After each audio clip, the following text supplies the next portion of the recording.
of the coolest stations in the world. Utah's highest rated, most listened to sports radio show for over 20 years. Everyone's listening. This is DJ and PK on 97.5, the KSL Sports Zone. DJ and PK, it's 97.5 The Zone. We're joined now by the radio voice of the Utah Jazz, David Locke. David, good morning. A Friday with DJ and PK for the last time in the regular season, but not the last time ever, at least that I'm aware of. Thank you so much for having me. It is an honor, a privilege, uplifting, inspiring, makes me better, associated by greatness, by the distributive property of greatness. It's all great. Thank you so much for having me this morning. Well, thank you for coming on, David. And since you mentioned it is the final home game, if we can imagine a row of tombstones for every Jazz season, and obviously there'd be a quick summary for everyone, right? All 50-plus campaigns. What would you put on the tombstone for this year to summarize it very quickly? And do you think this would be like the drunk uncle in the family, and you just give him a little tiny tombstone in the back corner, trying to pretend that he didn't exist? Like, is this what that tombstone is? Like, if you had a family mausoleum and you have like the most famous people in your family in the front of your mausoleum, so it, 87, 88, 80, right, is up there, that like in the back right corner of the mausoleum by the bathroom, we'd stick this season. Is that the plan? It's kind of dark in their cobwebs. Yeah, right. Not necessarily. Until it leads to good luck on May 12th, and then we'd rebuild the tombstone and place it in the front of the mausoleum.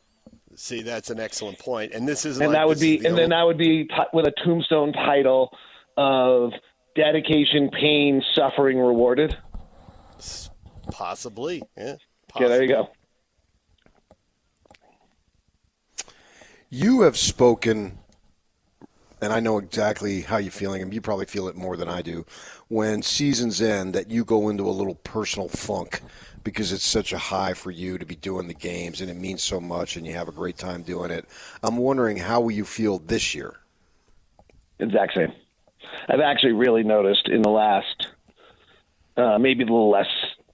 The other night was the last home game was a strange night, but I would say, particularly on the road on the last trip, I was really fired up for every game. Like, I was really excited and just understood that, a week and a half from now, all I'm going to want to do is call an NBA game. And so I'll feel the exact same way. I love this gig, love calling games. Really fortunate to work with the people I work with and get to see Thurl and Craig and Ron all the time. Those are the people, and Lauren everybody knows, but behind the scenes there's a bunch of people, and Jeremy and Joe and Spence and Travis and the crew that are just part of the group that you enjoy. And it also is like, frankly, I don't want to get too like Isaiah Wright, who does the strength and conditioning, and I had just an incredibly awesome conversation the other day in the weight room, and seeing, I see Denzel there all the time, or, I see some of our other guys there all the time, and you just they're part of a group and you're a part of something, right? And maybe just on the human condition that you want to be a part of something, and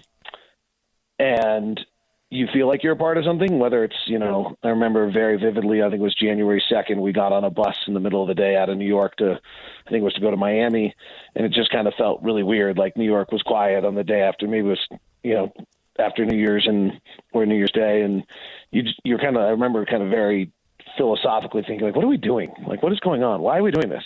But it's because you were a part of something. And so it's just very empty when the season ends, regardless if it's 16 or 17 wins. Do you think you're going to dope out the top of the draft like you normally do, or do you think the Jazz end up with pick 1 or 2 where it's pretty much a foregone conclusion, and you start obsessing on the Jazz next pick, wherever Minnesota ends up, somewhere between, I suppose, 14 and 24? Yeah, I think Minnesota made the playoffs last night. Their last 2 games, I think, are Brooklyn and Utah, so they've guaranteed themselves a 6th spot if you kind of do the math on this thing. Yeah. Or at least a 6th spot. They made the playoffs last night. That was a huge win by them after a disastrous loss against Milwaukee. But I would say, no, I'll dig into the draft. I mean, 1, I love it, and 2, I do think it's really good preparation for. Well, actually, it turned out to be really good preparation for this season, with kind of the unique lineups we've seen, because I actually knew who Ryan Rupert was the other night and had heard of him before. We've seen some players, right, that are pretty deep into the depths of the 450 NBA players in a season. And so I think being able to – the prepping for the draft is really just prepping for the season the next year. A couple weeks ago, last time you were on, I asked you about Filipowski, and I took the answer that I said that you could possibly maybe trade Markkanen, and you wouldn't get say Filipowski is as good as Markkanen, but maybe the trade can help you in some other areas, and then you can plug him in. So he's not matching talent for talent, but the talent you get back can help make your team better. And you downplayed, at least the way I took it, what Filipowski has been doing. And then he goes for 30 the other night, and I realized the shot was falling, but he had 18 boards, and I know it was against a watered-down Portland team. But is there anything there that you can see something with this kid as far as being a decent rotation player on a decent to good team? So I think you've addressed a bunch of things here that are important. So not everyone can go get 30 and 18 in any NBA game against anyone, right? That's special. That's great. It was awesome. It was against Donovan Clingan, who's a 7th pick who looked awful, and Jabari Walker. And we can't forget that, because you might say, oh, well, you're being a downer. Okay, but then I'm also not freaking out about the fact that against Indiana, he had to get pulled off the floor because he couldn't handle Miles Turner. Yeah. Which was 4 nights earlier. Right? And I'm not freaking out about the fact that against Houston, he couldn't really handle Alfred Sengun. So, let's just make sure, yes, 30 and 18 was awesome. First Jazz rookie to do it. Awesome. But contextually, let's understand it. The same way that we contextually gave him, hopefully, you give him a pass on the 2 nights on that road trip where Will literally had to pull him and play, I don't even know who, right? Or didn't have to pull him, but pulled him because it just wasn't working. I do think that Kyle has some pretty special stuff. His vision's incredible. His handle's incredible for 7 feet tall. Now you gotta be a little careful with that. It's an old Julius Randle quote that a scout gave me. I remember I was talking about, I think it was Randle, and I was like, oh my gosh, his handle's amazing. His vision, his ball hand, he's like, yeah, that's great. Except for the fact, if he's the guy doing it for you, that's a problem. Which was an interesting way, right? So to some extent, the skills you want out of your 7-footer, it's neat he can do other stuff, but let's just make sure that's not your player doing that. You really need your point guard or your guards to do most of these. I do think his handoff game is going to be really potent because he can dribble, because he can pass on the move. Will's going to play a handoff game with him where people are switching like he did on the final play for the dunk. He's going to be able to do a lot of really incredible things out of the handoff game in his offensive game as a player. Let's see what happens with his shooting. He made 2 of 5 the other day. He had missed 14 straight before.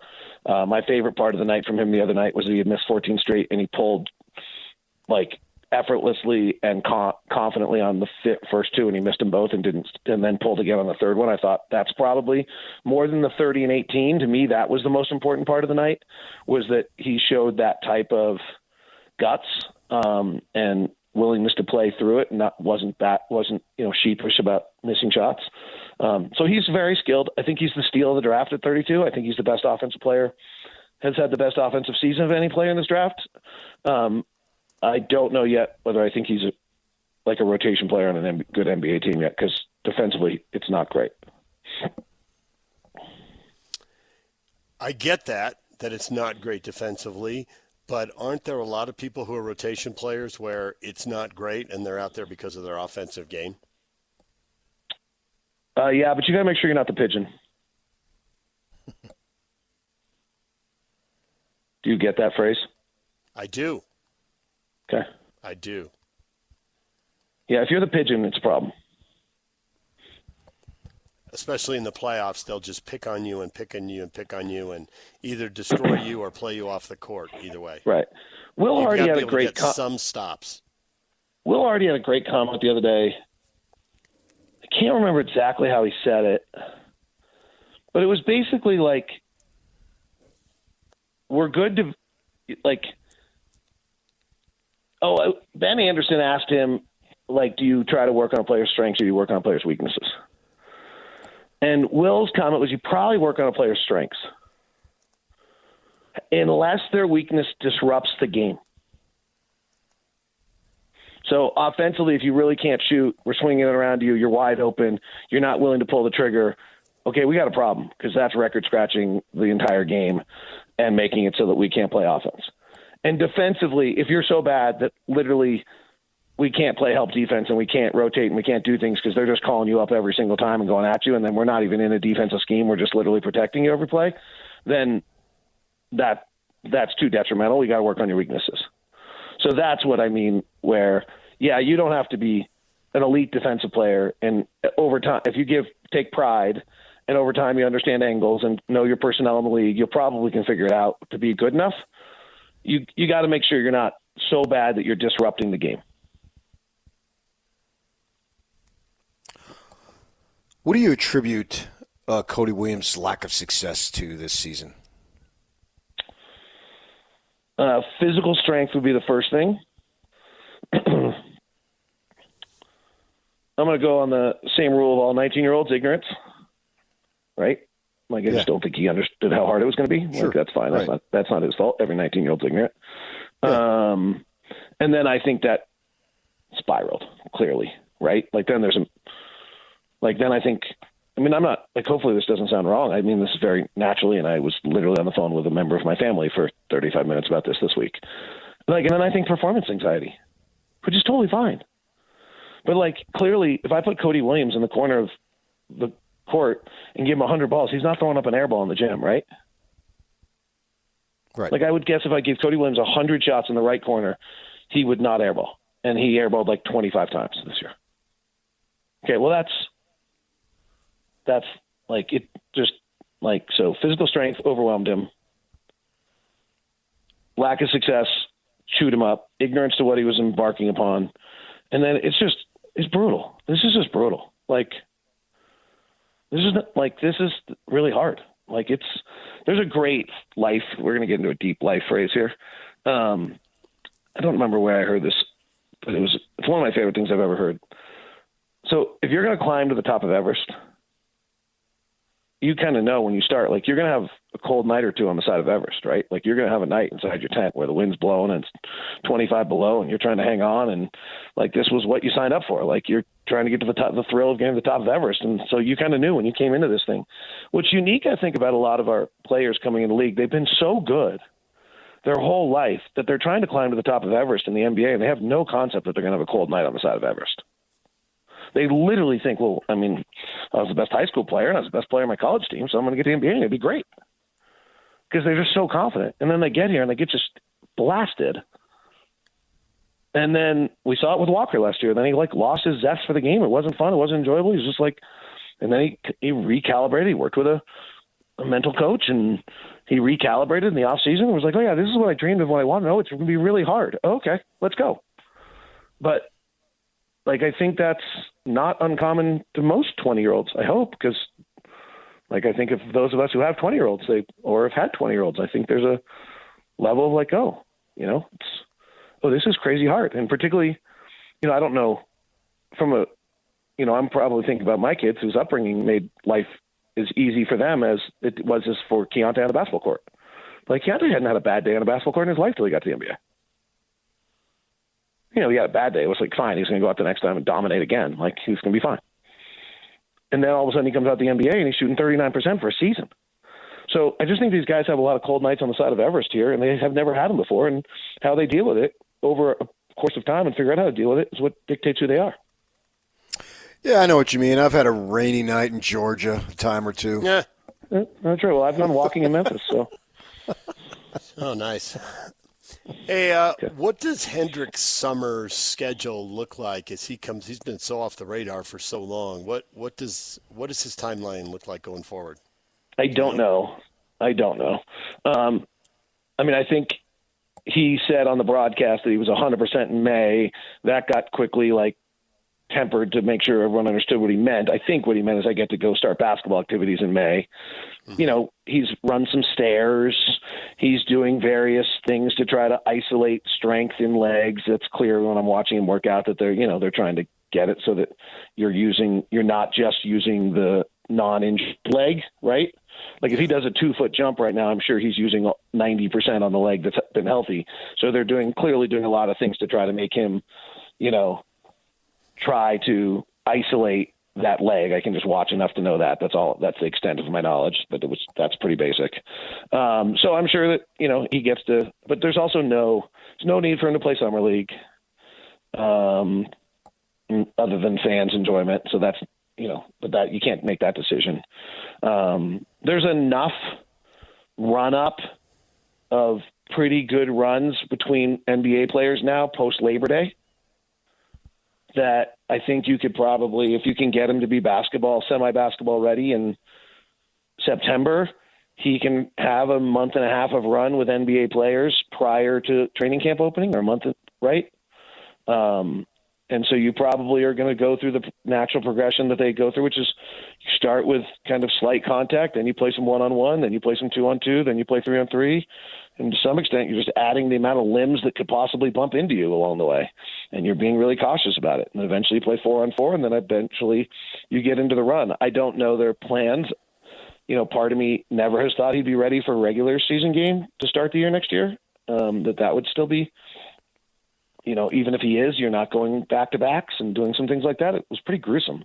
But I don't have any medical background to, maybe once the bone heals, it's just that easy. I don't know. How does the summer league work in terms of, does the team essentially order you to play? No. Think it would be a really good idea and worth your time. But we also have seen, what did we do last year? Walker played 1 or 2 games, dominated, and then we shut him down, right? Yeah. And Key played 3 or 4 games, dominated, and then we shut him down, right? Yeah. So I think there's a little bit of that. Hey, could you come out, be the veteran presence, go through the practices, reconnect with the guys, spend some time with our coaches, work on some skills, play 2 or 3 games.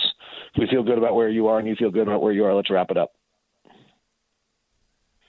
For Cody, I think summer league's really important. He's got to regain, he's got to get off this cold day on the side of Everest and gain some confidence. For Isaiah Collier, I would like Isaiah Collier to take 9 threes a game in summer league this year. It's not interesting to me to watch Isaiah Collier run past a glorified roster of summer league players and beat them 94 feet in fast break. I've seen him do it to NBA players all year. Right. So I literally would tell Isaiah Collier, I want you to play, commit 2 turnovers and take 9 threes. David, we better leave it right there. We're up against it. We appreciate you as always, and we look forward to playoff visits with you. Who are these program directors? Podcasts are great. You just go forever. No one cares. I learned it from watching you, all right? Okay. You know what I got? You know what the irony is, PK? I'll never forget the scathing email I got from DJ that I was dropping the ball as the Stars play-by-play announcer, and the station wasn't following format, and we were slipping. And it's all true. By the way, can we just let everyone know that email was sent in 1997, maybe? And I still remember it vividly. It was scathing. I think it was 98 or 99. Anyway. Okay. All right. Thank you, David. You're the man. DJ PK, Pablo Mastroeni's coming up next. RSL head coach. Stay with us. This is Jake Scott and Ben Anderson. Jordan Clarkson, a couple of years ago, when Will Hardy's first year, I thought that was his best season. I think Keontae George needs to be more of that. I think he's got to make the off the bounce, and I think he has to figure out a way to be a point guard in the league. I think the Jazz initial vision for him was the correct one. I don't know if he's the number one. I don't know. I don't know. If he plays hard, he's really good. He does. He's got to play defense. He doesn't play defense. That's why I'm saying that Walker-Kessler switch has to flip, or he's in trouble, because I don't think there's a whole lot of ancillary role for his game. So this is since he moved to the bench full-time. 17 points, 5 assists, 4 rebounds. 17, 5, and 4 pretty good. Is a hell of a stat line. Give everyone in the NBA the green light. They're not going to go 17, 5, and 4. I promise you. There is something there. I think Keontae, if he has a good offseason, I absolutely think there's value there. I do too. I would not bail on Keontae. Hear Jake Scott and Ben Anderson every day from 10 to noon on 97.5 The KSL. KSL Sports Zone. When it comes to the biggest moments in Utah sports history, Say these guys have seen it all. This is DJ and PK. DJ and PK on 97.5, the KSL Sports Zone. DJ and PK, it's 97.5 The Zone. Pablo Mastroeni is going to join us here momentarily. We just had David Locke on, radio voice of the Jazz. Did you spend the break pondering a few of the things David Locke had to say? Yeah, for sure. Yeah. And, and a lot of what he says is right as far as these kids struggling and really not knowing what they're getting into because it's unlike anything else that they've experienced. I buy all of that. Yeah, I thought, especially, talking to Walker Kessler about the mental side of the game and all that, which is the perfect segue to our next guest, Pablo Mastroeni. Pablo, good morning. Good morning, guys. Your job probably changes over time, Pablo, depending on what's going on. A lot's required of you. But are there weeks where you feel like I'm 20% coach, 80% therapist, as opposed to, 80% coach, 20% therapist? Because there have been some poor performances. The results weren't what people want or hope for, both inside the team and outside. And yet a shutout win at home seems to change everybody's mood, even though when you look at the tape, you probably don't think, well, that didn't change everything. It was a good result, but it didn't change everything. Yeah, no, I think that's a great point. I think it's, 20% coach, 80% psychologist when things aren't going well, right? And making sure that you find an equilibrium in the mood of the group, which is difficult, when you're not getting results or when certain, and when you're not getting results, then you start, there's a lot of rumblings with the guys that aren't currently playing. So it's an overall psychological intervention type thing. And then obviously when you get a result, the murmuring stop, right? Because the guys got a result, and now it's about how you now continue on with, build off this game and really double down. So it is, you're constantly, I feel like you're constantly putting out fires, and when you're, when things are going well and the team's getting results and the team's playing well, then you become more of a coach. But it's a great challenge. I'll tell you what, there's not a day that you wake up and there's not an issue, right? And you can't predict what's going to happen. Some guy comes in sick, this guy gets hurt in training. So again, it's just really, and I think the most important thing for me from my chair is to be even keeled and not get low when we're not getting results. And again, not get high when we win games. It's to be steady. It's to think the big picture. And that also helps me make clear decisions as opposed to emotional decisions. With that in mind, then, you're in a real difficult position and different than anybody else in the entire organization. You've got your staff you got to manage. You got people above you. Then probably the most important, you got the players. And it's not just a handful of players. It's a whole bunch of players. And a lot of them are new, and it changes from year to year. It changes within the season. So how long does it take you to understand player A, B, C, and how you have to treat player A this way, player B another way, and player C different than the other two? Yeah, no, that's a great question, PK. And, it's funny because we were having a conversation this morning with the staff. And, it takes a while to really understand the new players that are coming in. And, when we have our Zoom interview and, they want to come to the MLS and they want to, they want to play here, you're getting the best version of them, right? They're selling who they are. Then they get here and, for the first month, it's like a honeymoon. Things are great. But when you really get to know the player, it is when you're going through a tough time or when he's going through a tough time, right? And then you start to see like, oh, this is a guy in difficult times that has a hard time dealing emotionally. And so then you address that. But there's also this other component, which is even a guy that came from last year who now has a different role within the same team, he's different than he was last year. And that is a really interesting situation that we're working through with a couple guys.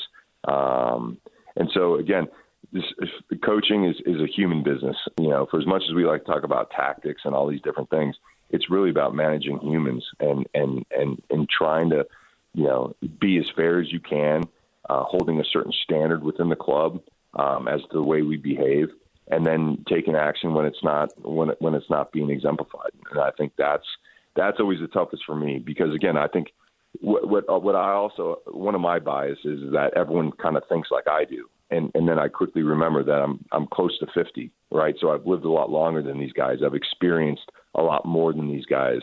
And so to assume that they understand how they should behave in this situation, in that situation, is a bit naive. So I'm constantly, catching myself and realizing that there's a lot of work to do on the ground floor every single day before we even go out and kick a soccer ball. You're asking different things of the same guys. And so what is right for a guy one year is wrong the next. And I want to use Emeka Eneli as an example here. For starters, when I first met him, he's very impressive. He comes off as poised, mature, but nonetheless, he was a rookie. Does he belong in the league? Does he belong in the starting 11? He's got to prove he's a right back. The next year, okay, you're not going to play out there. You're going to play here in the middle of the field. Now stuff's coming at you literally from every angle. And he's playing a position you played, and you're going to have a high standard for him there. And then you bring him back the third year, and he's no longer a young guy. Now he's the captain. He's supposed to have a voice. Can't defer to the veterans. You got to be a guy who steps up and says something in critical times, whether it's during the week in the locker room or during a game when you can't be heard because you're over on the sideline and you don't get to call timeout, and somebody's got to pull it together. So how many conversations do you have to have with a guy like Emeka, who used to have international breaks where he could kind of regroup, refocus, and now he's flying to who knows where to play for the national team on some of these dates? My gosh, it seems like it's just it's a blur for him, and he's only 3 years into his MLS career. Yeah, no, that's a great point, and he's one of the players that we meet every week. Obviously, he's a part of the leadership group, and some of the things that don't come easy to him is being more vocal, right? I think he's a real, he's an introvert, unbelievable person, unbelievable player. And in this role, he's really learning how to use his voice and not only to pump guys up, but also to hold a standard, and I think, it's not going to happen. It's not going to happen overnight. It's going to take quite some time, but I feel like when he finds his voice, he will be the most, how can I say, the most believable captain that we could have, just because of his actions. I think first when you lead, it's got to be through actions. The next part is how do you hold a standard within the group, right? And that might mean ruffling some feathers in the locker room, But I also have this thing, and I think it's generational. We just had Miguel in from the U.S. national team, and we were talking about some teams over in Europe. He says the old school leader is gone. That vocal guy that's willing to put himself out there, it's gone. Whether it's in the Premier League, whether it's in La Liga, whether it's in MLS, that player is gone. He's a dinosaur. And so, I think the most important thing now is how do we empower Emeka to be the best he can be, whilst putting a little bit more on his plate and saying, like, these standards, you've got to hold these standards in the game, right? So we're working on it in training, stopping the session, talking about different areas that we can improve so that come game time, there is a voice on the field that can remedy problems when they arise. What level of stardom is Luna capable of achieving? That's a great question, PK. It's coming on so fast and so quick. He's got a couple appearances after this game in LA. I'm doing interviews 3 times a week on Diego Luna and his rise. I think the sky's the limit. I think he's got all the tools. And I think this last game kind of encapsulated, what he's capable of. In the past, my concern would have been, his lack of being in dangerous areas in the attack, where he's a possession player that makes the pass before the assist, and that was his jam. But now he's getting in the box, he's scoring goals, and once you can once you believe that you're a goal scorer and you do score goals, along with his technical ability, along with his defensive responsibilities that he's really taken on, and now he's even vocal in video sessions, vocal in training. The sky's the limit. I think he's a player that can play at any level because he has all the tools. And just having conversations with Miguel about him, he says he shocked us in the game against Canada in the Nations Cup because the way he defended, the way he was pressing the goalkeeper, the way he had, I think 6 interceptions that game. So when things aren't going well offensively for him or the team, we know that we can rely on him defensively. And I think the most important thing for any coach is reliability, because you can predict what performances will be like when the players are more reliable. Without getting too deep into the tactics here, you play with 2 number 10s. They're the attacking midfielders. They are the engine that makes things go. They are right in the middle of everything when you're getting into that final third trying to score. But one of those guys is in the middle of the field all the time, and the other guy is on the left sideline, on the left wing for a lot, and then has to read the game and tuck inside at the appropriate time. That was Luna kind of moving back and forth for a while. You flipped it, and you made him the 10 who is in the middle of the field the whole game. Do you think without that tactical adjustment he scores twice, or did putting him in the middle of the field, A, put him in the middle of more situations, and B, change his mentality? Yeah, no, I think it's a little bit of both of those. Diego Luna's a guy that, loves that role. But we always thought that he was contributing more, both goals and assists, coming in from that left side. Because, again, I think that the left side's a little bit easier to play from a perspective of, when the ball's on the right, the hardest thing to do is deal with the weak side players. That's the hardest.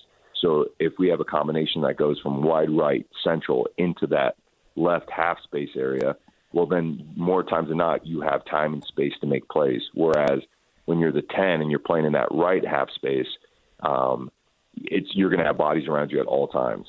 And so I think the fact that not only he's playing in that position, but loves to play that position, but also getting into dangerous areas. And so when the ball is on the left, you have to be a second striker. And I think he played that perfectly this last weekend. And so, and Diego's had a lot of joy on the left side as well. And so they're both interchangeable, but I think we'll keep going this way. And it also allows us in certain games where maybe we want a little bit more 1v1 on the left side. Well, then we can just switch Diego out there. But I think moving forward, I think it's a position that Diego thrives in. With him being as good as he is, how much can you use him to get your message across collectively to the team rather than it constantly coming from you? Yeah, that's a great point. Like I said, he's been more vocal.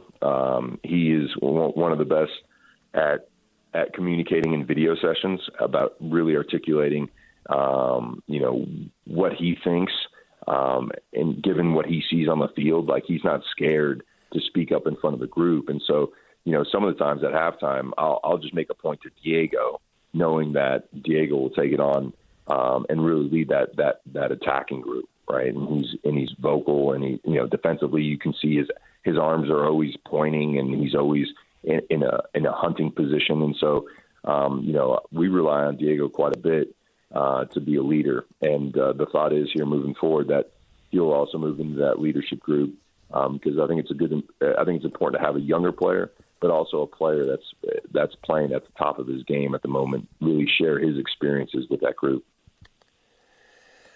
20,000 people died a sporting death, just in the sports sense, when Diogo got in behind and then sent the ball over the bar and didn't even put it on frame, let alone score.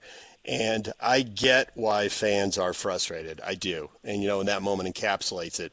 But how important was it to you that 5 minutes later, or maybe not exactly, but about a few minutes later, he's combining with Catranas, almost loses the ball at the top of the 18. There's multiple combinations there, and gets in a physical battle, wins the ball back, and you end up scoring that goal. The fact that he didn't check out after what he knew was a horrible moment. I mean, you could see it on his face when he turned around. Right. He was dying right along with everybody else. But the fact he didn't check out and that battle set up that goal. Is that something that can be built off of?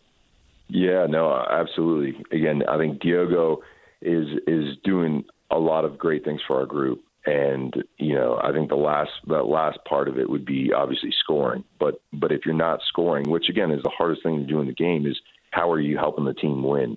And I think in the 2 goals, he had a hand in both goals, in different ways.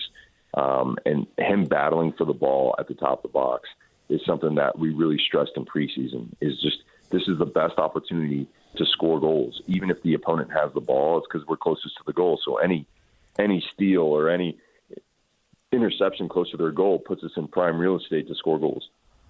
So, again, Diogo, he's doing really good for us.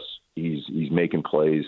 And I think he wants it, but I think we want it as a staff more than he does, because we know the quality that he has, and all that quality will be unleashed once Diogo is the most confident he can be. And I think if you have Diogo and Diego firing on all cylinders, then when we bring in another striker that also has a history of scoring goals, I feel like we'll be a very tough attacking group to deal with. That striker has to have a high soccer IQ, partly because of the position, but partly that's the only way you're going to get the best out of Diogo, right? Mm-hmm. Yeah, absolutely right. And Diogo's, he's accustomed to playing with guys where he's not the main guy, right? And I think that's important to understand. He's been on a lot of big teams in Europe, but he's never had to play the role as the guy. And so I think having another player that comes in with a high soccer IQ will make him feel more comfortable in playing his role, but also combining with that player along with Diego. And that's why I think we'd be a really, really good attacking group. Pablo, we appreciate the time as always. Good luck against Nashville, and we'll talk to you again.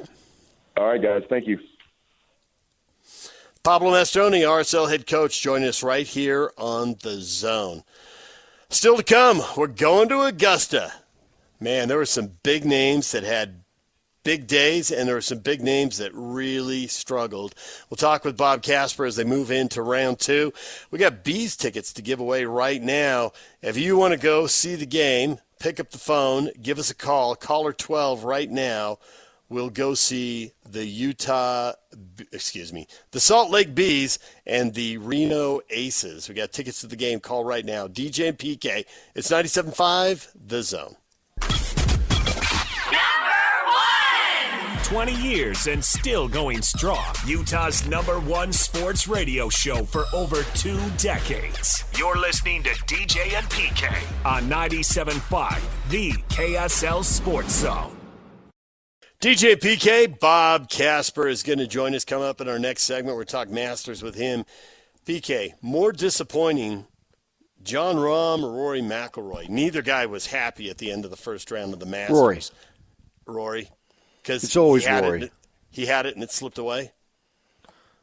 Well, he had an opportunity to be right in the thick of things after day one. I don't know if it's completely slipped away if he goes out and shoots 63, 64, 65. Sure. But, because of his Masters failure a long time ago, and he is, I think that he and Scheffler right now are the faces of the tour, that I got to go with Rory. Rahm's off the radar with the LIV. Those guys, especially, I can't say especially, I was going to say especially if they're foreigners, but I don't know that matters because these guys are all over the place. It's just like DeChambeau. He seems to me like, outside of Mickelson running his mouth, DeChambeau is the face of LIV, but that's like being the face of AAA baseball versus Shohei Ohtani being the face of MLB. There's a drastic difference there. Yeah. All right, we'll talk about all this with Bob coming up next, live from Augusta. Bob Casper will join us right here on The Zone.